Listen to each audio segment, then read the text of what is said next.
hello. Fancy yourself a history detective? I do. And today I'm putting my detective skills into practice as I head out on a history walk through the historic city of Winchester. And you're invited along on the ride. Let's do this.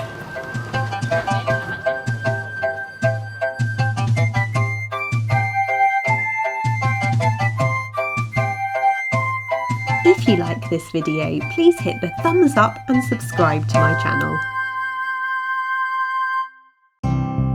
If you fancy trying out my adventure for yourselves, you can download your own map using the link below. So, for the first stop on my history mystery walk, I arrive at King Alfred's statue.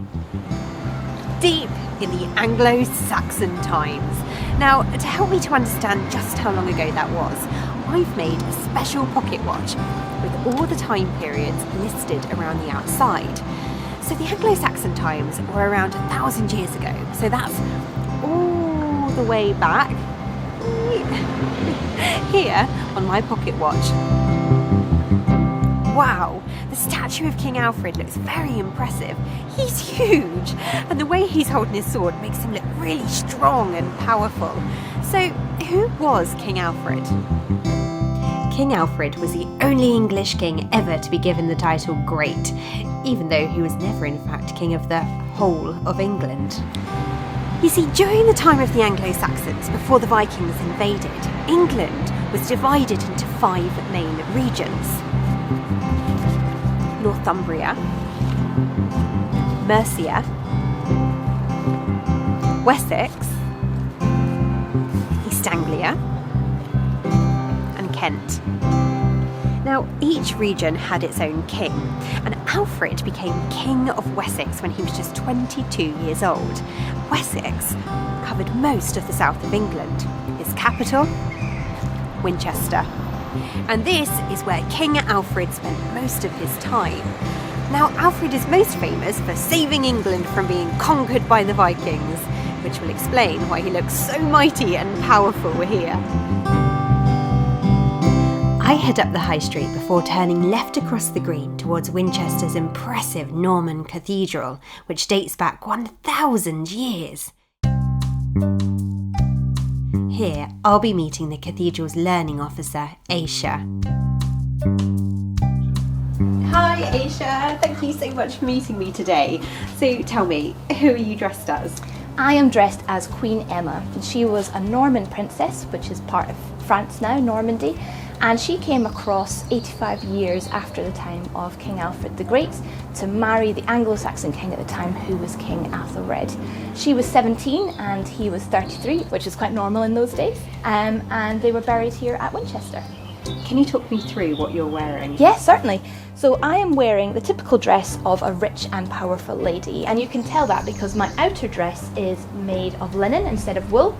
My inner dress is also made of linen, and the dress itself is a really vibrant yellow. And to make that vibrant yellow, you needed really expensive materials to make a specific dye that meant that it got this colour. So that shows that I'm a really important person. And at the time of the Anglo-Saxons, which was about 400 years, fashions and hairstyles and jewellery and shoes, all those kinds of things that are fashionable, changed over time. But this was at the time of Queen Emma, so this is what a typical lady of those times would have been wearing. And because Queen Emma was a Christian, she is wearing a headdress as well, so she's covering her hair. Did the Anglo-Saxons speak English like we do today?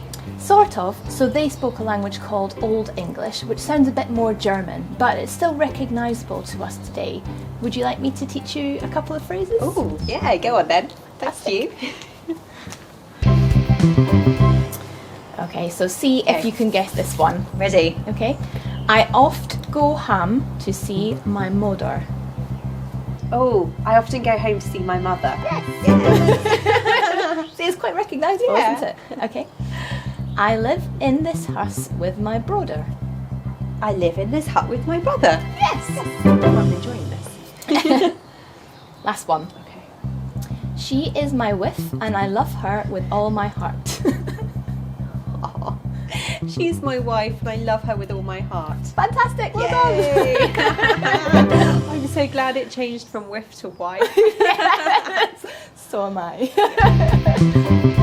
Queen Emma, Aisha, thank you so much for meeting with me today. That was so much fun. You're so welcome. Thank you. Bye.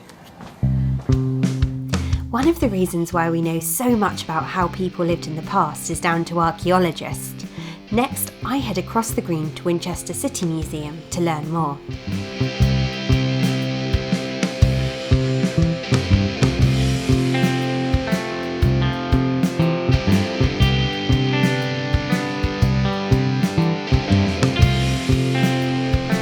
An archaeologist is someone whose job it is to dig underground and find objects from the past and work out when they came from.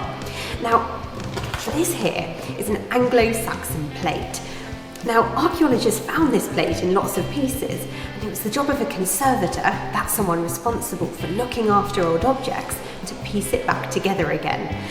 And I'm about to give this a go for myself. Right, love a good puzzle. This should be a piece of cake.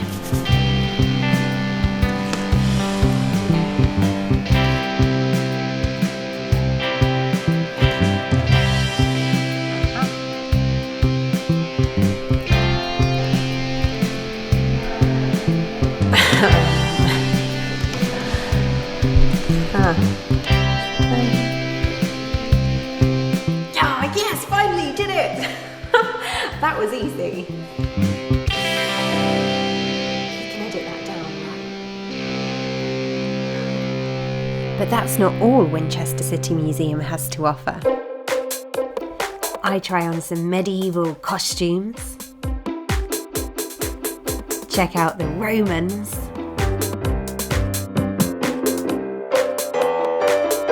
visit a Victorian shop, and see an incredible miniature copy of Winchester. I can't believe how much history there is to uncover here in Winchester, and my walk's not over yet.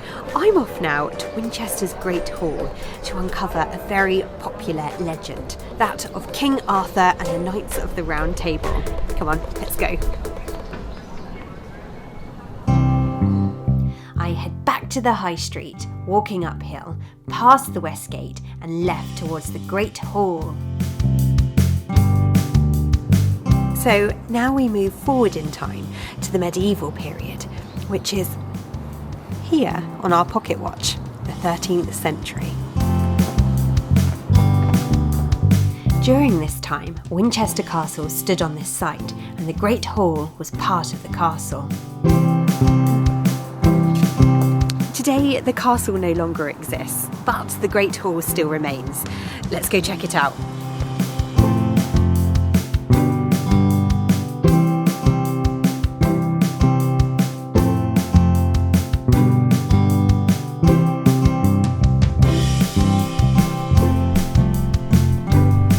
Medieval legend says that King Arthur was a brilliant warrior and knight who as a boy was able to pull a magical sword from out of a stone, making him king.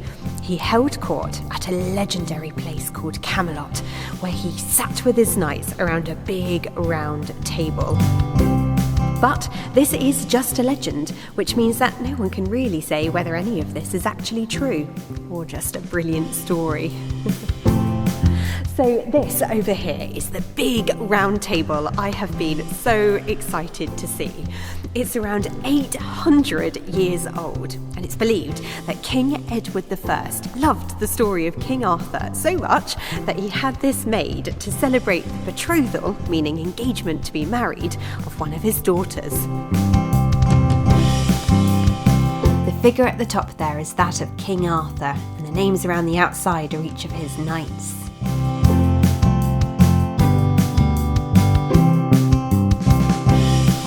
I've had such fun today uncovering the history behind this great historic city, from the Anglo-Saxons right up until the medieval times. Thank you so much for joining me on my adventure today. And remember, if you'd like to check out my history walk of Winchester for yourselves, you can download both the map and my pocket watch in the links below. I'll see you next time.